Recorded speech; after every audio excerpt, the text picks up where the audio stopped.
Bismillahirrahmanirrahim. Assalamualaikum warahmatullahi wabarakatuh.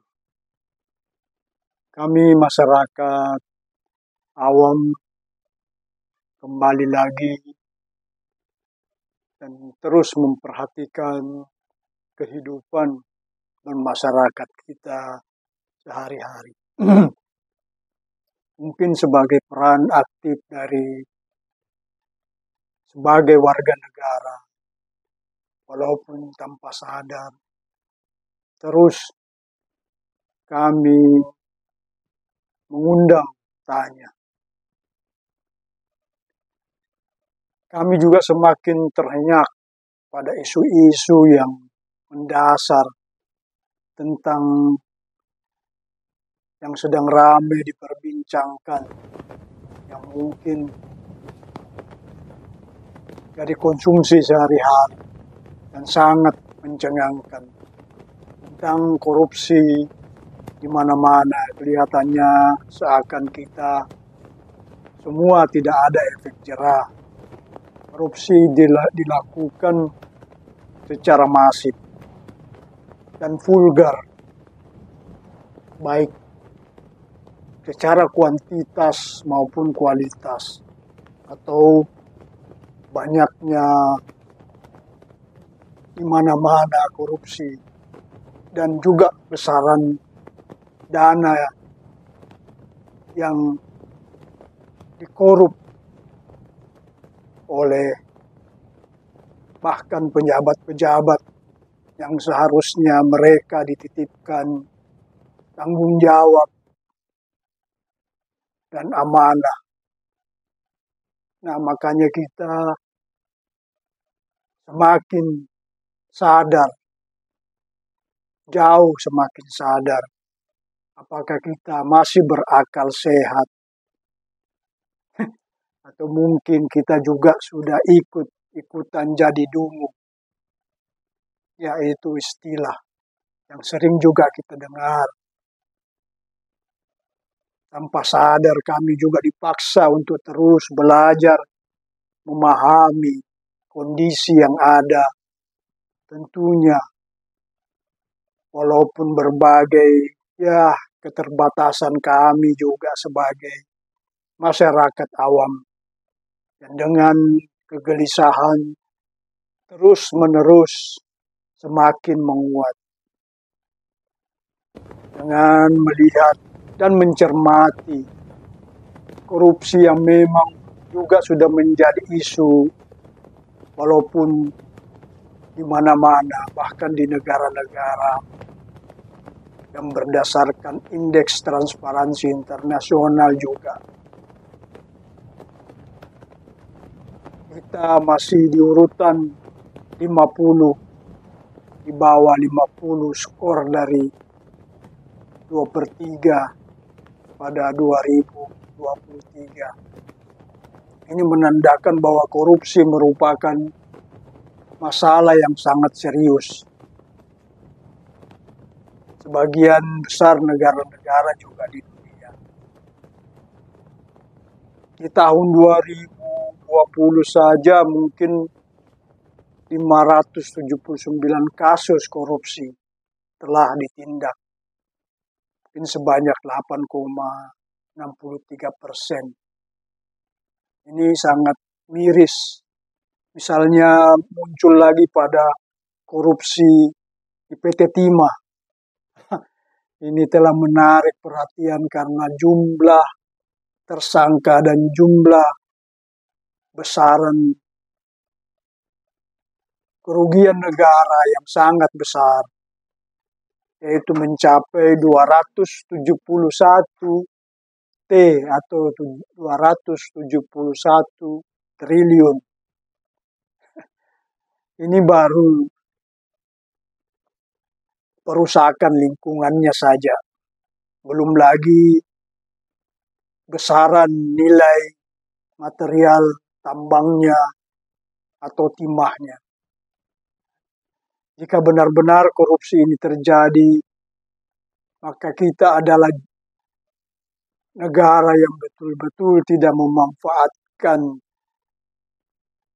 anugerah yang diberikan kepada kita untuk mengolah sebagian besar untuk kepentingan rakyat luas. Mereka tidak pernah memikirkan, bahkan sudah 16 orang tersangka, termasuk ya seperti nama-nama selegram Helena Lim dan suami artis ternama yaitu Harvey Muiz. Mereka diduga terlibat dalam penambangan timah ilegal dan pembentukan perusahaan-perusahaan fiktif. Nah, inilah yang menjadi miris karena penyalahgunaan dan hal-hal yang ilegal tersebut berlangsung dari 2015 sampai 2022. Nah, ini yang kita tidak bisa melihat bagaimana hingga saat ini masih terus mencari bukti-bukti karena pentingnya korupsi bisa terungkap dengan pengembalian juga dana-dana yang sudah dikorup. Nah, pada saat ini juga proses dan peran di DPR, proses Panja Komisi 6 DPR RI menghadirkan Direktur PT Timah Tbk untuk mendengarkan RDP, rapat dengar pendapat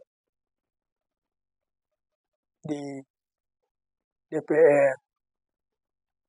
Ini juga kami bertanya terus kepada legislatif sebagai pengawas. Bagaimana persekongkolan ini berlanjut sekian lama. Dan sekarang Panja semoga bisa secara gamblang mengungkap carut-marut yang terjadi dalam ekosistem tata niaga timah dengan pemahaman yang lebih mendalam. Diharapkan perbaikan dapat juga dilakukan untuk masa-masa mendatang agar tidak terulang. Nah, inilah kasus yang juga menghebohkan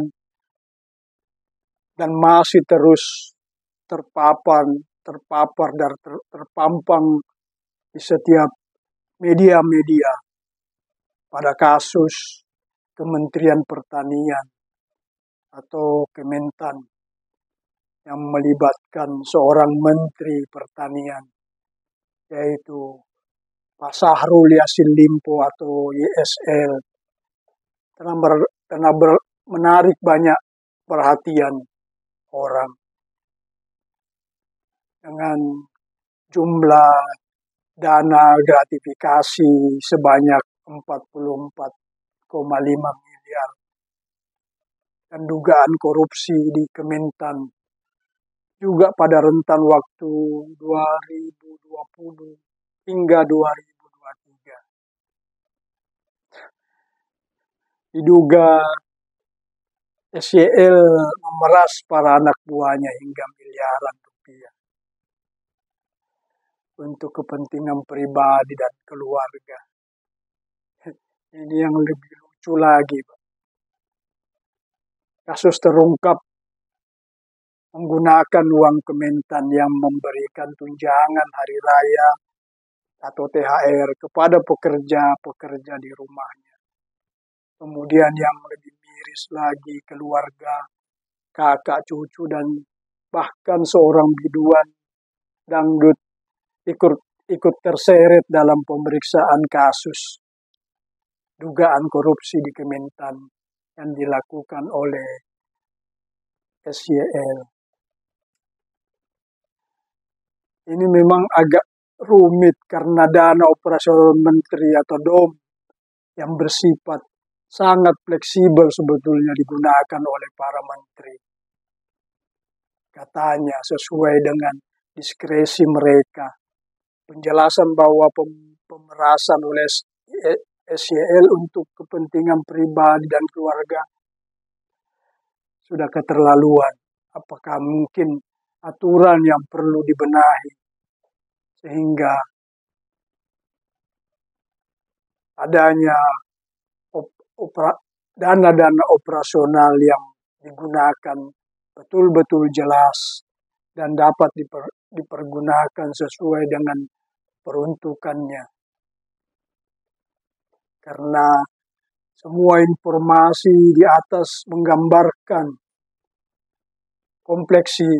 kompleksitas atau korupsi yang melibatkan pejabat tinggi dan menyoroti pentingnya pengawasan yang lebih ketat di lembaga-lembaga pemerintah atau proses pencegahannya mungkin sudah tidak efektif lagi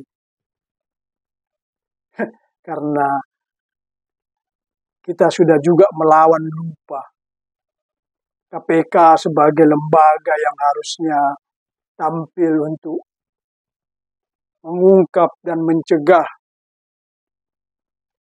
tindak-tindak korupsi, malah juga terlibat. Yaitu kita sudah lupa pada kasus Firly Bahuri, mantan ketua KPK, yang hingga kini tidak ada lagi beritanya terkait berita-berita tersebut yang mungkin sudah dipeti eskan. Ya semoga tidak hilang di telan bumi. Karena kasus Firly muncul setelah kasus SYL digelar. Tapi kok sampai sekarang kasusnya diendapkan setelah pra-peradilannya ditolak. Ini tidak fair. Bagaimana masyarakat menuntut untuk segera dihadapkan ke pengadilan sebagai tanggung jawab. Apalagi Firly Bahuri adalah ketua KPK yang seharusnya mereka bisa mempunyai integritas yang tinggi. Kami juga sudah tidak paham lagi. Dalam pemeriksaan di Polda juga dikumpulkan bahan-bahan keterangan atau SP2B. Pengumpulan bukti-bukti masih terkait mencakup pemeriksaan saksi, dokumen-dokumen, dan barang buktinya. Bahkan dalam kasus ini dugaan penyerahan uang sejumlah besar dari SYL kepada Firly Bahuri atau sebaliknya. Uang ini diduga merupakan bagian dari pemerasan. Ya, walaupun prosesnya berlangsung, semua bukti diuji di pengadilan. Dan memang semua pihak berhak atas praduga tak bersalah hingga terbukti nanti sebaliknya. Ya, semoga masyarakat tidak terus dibodohi dengan slogan-slogan, dengan hal-hal yang terus berjalan tanpa ada hasil yang memuaskan, dengan tanpa menebar slogan-slogan kosong.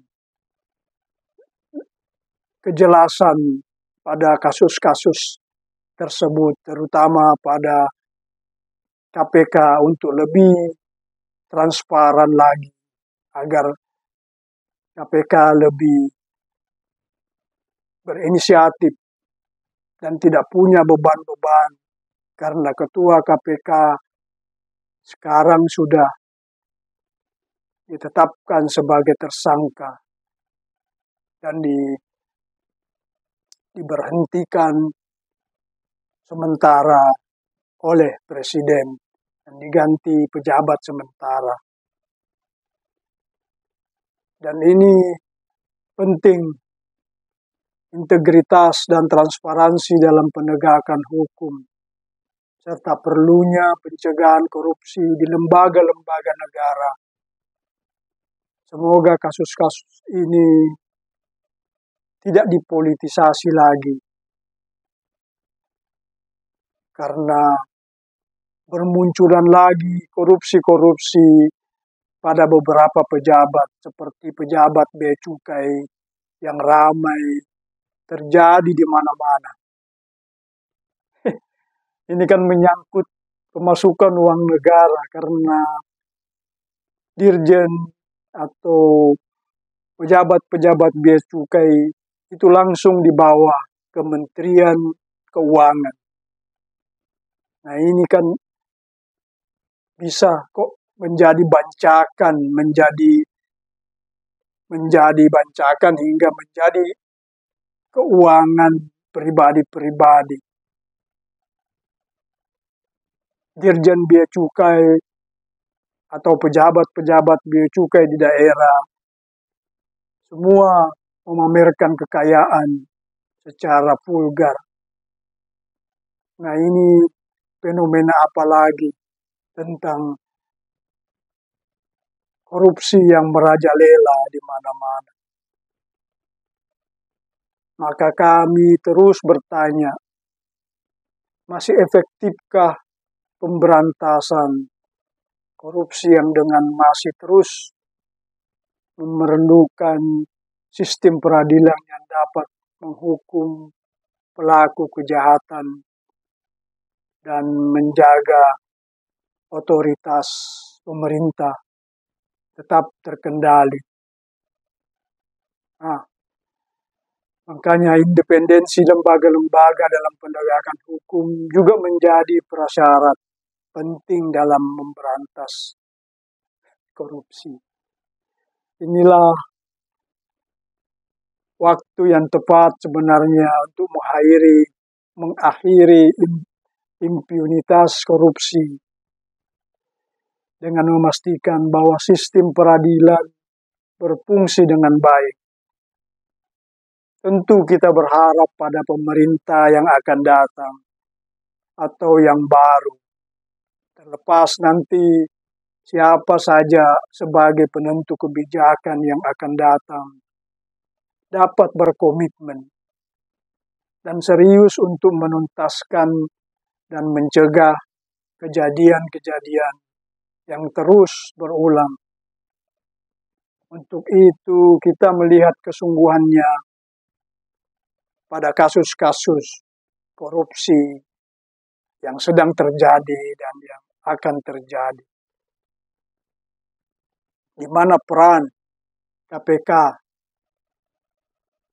dan di mana peran DPR sebagai peningkatan kapasitas lembaga anti korupsi, seperti Komisi juga Pemberantasan Korupsi, dapat lebih efektif dalam melakukan pencegahan dan penindakan. Makanya kami juga masih terus berharap kepada anggota Dewan yang terhormat, kemudian Mahkamah Agung, serta jajaran peradilan di bawahnya untuk mendukung upaya pemberantasan korupsi. Mungkin dengan pemahaman dan kesadaran yang lebih baik, upaya pencegahan dapat lebih efektif. Ingat bahwa pencegahan juga korupsi bukan hanya tanggung jawab lembaga pemerintah, tetapi juga melibatkan partisipasi masyarakat, di seluruh masyarakat untuk berpartisipasi dengan memberikan informasi-informasi kepada pejabat-pejabat dan juga tentunya membuka kesempatan dan memberikan sosialisasi serta memberikan arahan agar masyarakat tidak linglung, tidak takut untuk memberikan laporan-laporan serta perlindungan saksi-saksi untuk membackup pelapor-pelapor yang bisa meyakinkan para penegak hukum.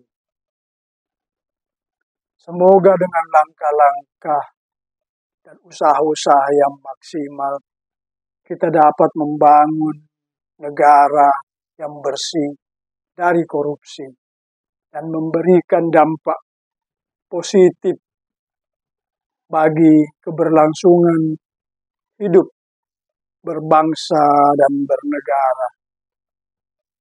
Maka kami juga sebagai masyarakat pada umumnya sudah pasti dan selalu berharap dan terus berharap adanya perubahan ke arah perbaikan yang lebih baik. Ya, semoga korupsi yang menggerogoti sendi-sendi kehidupan kita bernegara dan berbangsa yang menjadi momok dapat dituntaskan. Ya, minimal ada usaha-usaha dari para penegak hukum dan para pemangku kebijakan untuk berkomitmen dan lebih serius.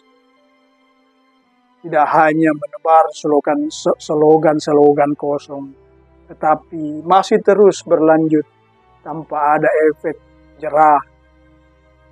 Ya, semoga tidak terjadi lagi. Maka demikianlah harapan kami selalu.